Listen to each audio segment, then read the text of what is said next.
¿Cómo están, estimados alumnos? Vamos a continuar con la siguiente clase. Ya hemos visto algunos conceptos generales de lo que son las restauraciones indirectas. Vimos todo lo que es la planimetría de las preparaciones para restauraciones indirectas inlays. Y el tema de la clase de hoy versará acerca de cómo confeccionar preparaciones para restauraciones indirectas tipo onlays.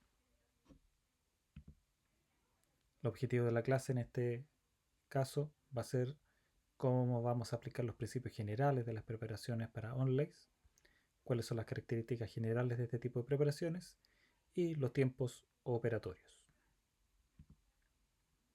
Para recordar lo que es una preparación extracoronaria u onlays, es aquella que recubre, protege y reconstruye una o más cúspides. Y nuevamente en esta clase vamos a ver todas las características de este tipo de preparaciones, pensando siempre que van a ser restauradas mediante metal. En otra clase, más adelante veremos cuáles son las consideraciones de estas preparaciones en caso de que sean restauradas con materiales estéticos.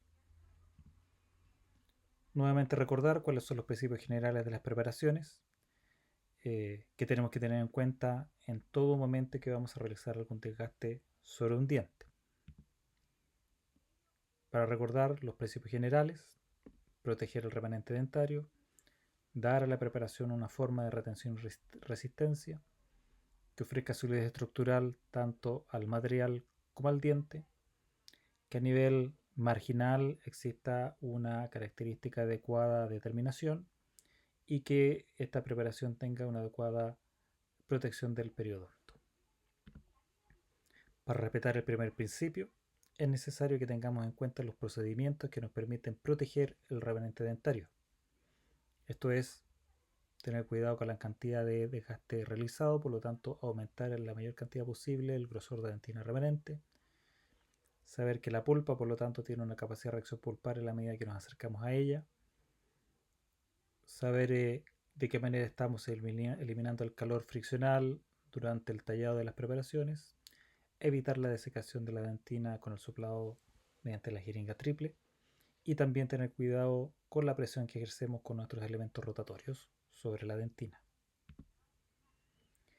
Las características de la preparación cavitaria para una restauración onlay son que nuevamente las paredes laterales de la preparación deben diverger hacia oclusal entre 4 y 10 grados. Siempre esta preparación, en el caso de ser restaurada con material metálico, debe llevar un bisel en el borde cabo superficial. En este caso vamos a cubrir las cúspides debilitadas con un desgaste oclusal que debe tener por lo menos 1 milímetro de grosor. La cobertura o cubrimiento de las caras libres puede ser a través de un desgaste llamado contrabisel o un desgaste llamado hombro. Además, pueden agregarse elementos secundarios de anclaje, como son los surcos, rieleras o pozos para pines. Ya vamos a ver de qué se tratan estos elementos. Dentro de los procedimientos que tenemos para proteger el remanente dentario, que no debemos adaptar la preparación a toda la extensión de la lesión. Solamente vamos a eliminar con nuestra preparación la mayor cantidad de tejido afectado y debilitado, pero si existe alguna zona puntual en donde quede lesión de caries, esta la vamos a eliminar y restaurar protegiendo alguna pared o piso.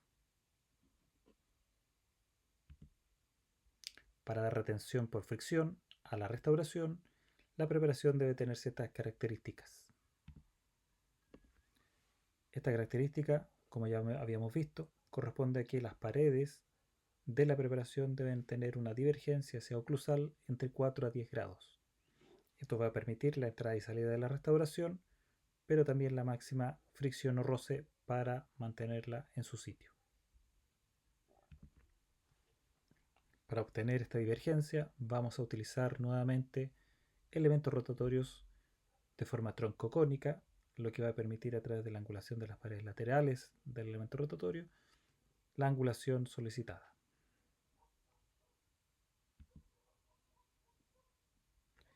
Como vamos a cubrir cúspides y desgastar caras libres, es necesario que las caras que hayamos tallado, ya sea internas o externas, tengan la menor cantidad posible de movimiento de la restauración y por lo tanto ofrecer la máxima estabilización lateral a esta restauración.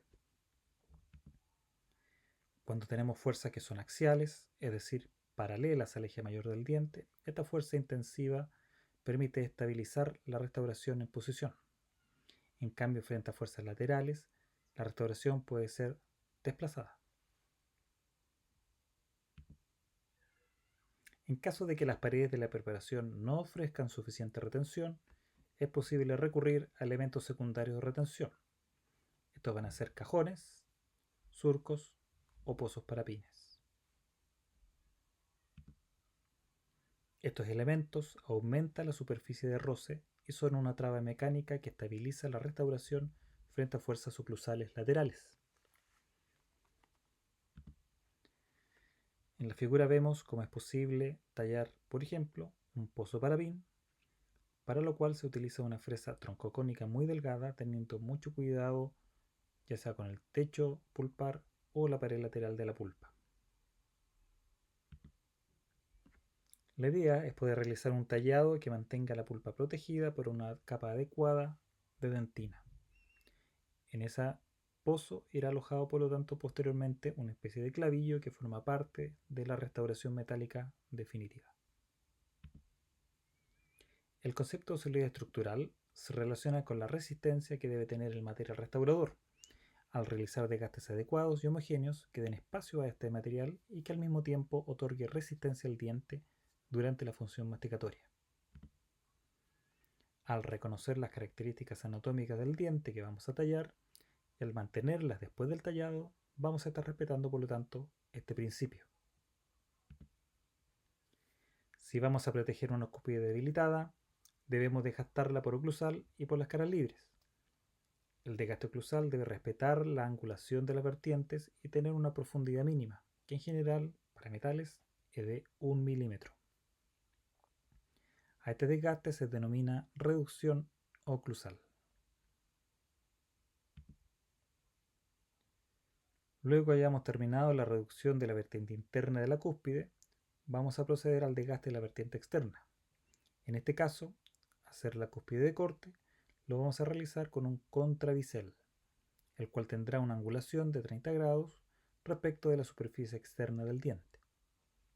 Este desgaste se realiza con una fresa de llama. En algunos casos es posible cubrir todas las cúspides con este tipo de desgaste, tanto vestibulares como palatinas. En general, la cúspide de soporte, que es la palatina superior o vestibular inferior, es aquella que recibe la mayor carga oclusal, por lo tanto debe ser protegida por un desgaste mayor, que en este caso se realiza a través de la utilización de una cobertura en hombro. Este desgaste tiene que ser expulsiva hacia oclusal para que permita también la entrada y salida de la restauración. El concepto de integridad marginal se relaciona con el hecho de que el margen de una restauración es la zona más sensible para sufrir infiltración, por lo que la forma como termina este borde cabo superficial en una restauración indirecta es que debe ofrecer el mejor ajuste y sellado posible. Para una restauración metálica es necesario realizar el bisel en toda la periferia de la preparación.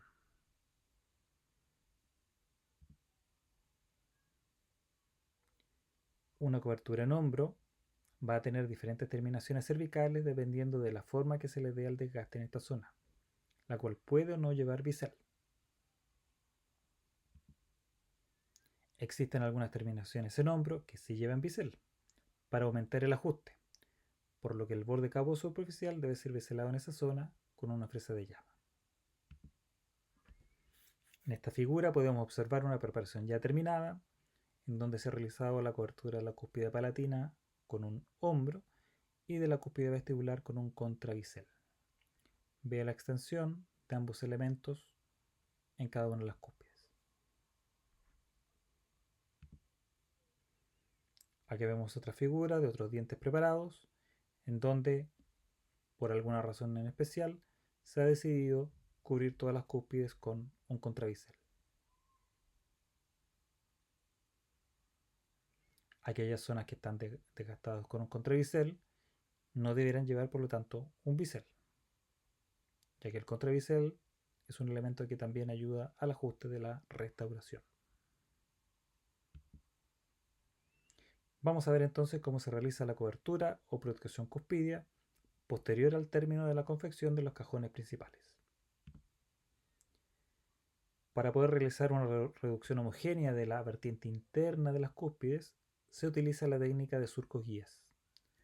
Estos surcos guías se realizan, por lo tanto, en la vertiente interna de las cúspides con una fresa de diámetro conocido, y este surco tiene que realizarse la cantidad de veces que pueda ser necesario en cada una de las cúspides. Debe mantener o respetar la angulación de la vertiente interna de la cúspide que se está tallando. Luego de confeccionar los surcos guías, vamos a proceder al desgaste del tejido que quedó entre surco y surco, tratando de mantener las vertientes presentes en las cúspides, tanto mesial, distal o la vertiente interna. Vean que todavía no ha sido desgastado ninguna zona de la cara o de las caras libres.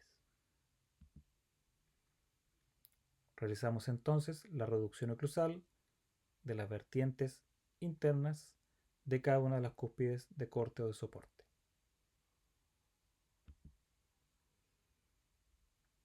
Para realizar el cubrimiento cuspídeo de la cúspide de soporte, en este caso se ha realizado un desgaste o cobertura en hombro. Y para el cúspide de corte se está haciendo el cubrimiento o desgaste de la vertiente externa, en este caso con un contrabisel. Acá podemos ver una preparación terminada con los dos tipos de cubrimiento cuspidio, y además se comprueba la divergencia de las paredes hacia oclusal debido a que podemos ver el ángulo entre el piso cavitario y la pared, y además también podemos ver la misma pared lateral de cada uno de los cajones. El concepto de protección del periodonto tiene que ver con que es necesario alejar la interfase de cementación de la restauración de los tejidos blandos, zona donde puede acumularse biofilm. Por lo tanto, debemos evitar la posible inflamación gingival. Esta situación se hace más crítica en la zona de los cajones proximales, en donde el piso cervical puede acercarse bastante a la papila gingival. Por lo tanto, mientras más alejado está este piso cervical o cualquier área de la preparación cavitaria del periodonto de protección, estamos cumpliendo con este principio de protección del periodonto. Muchas gracias.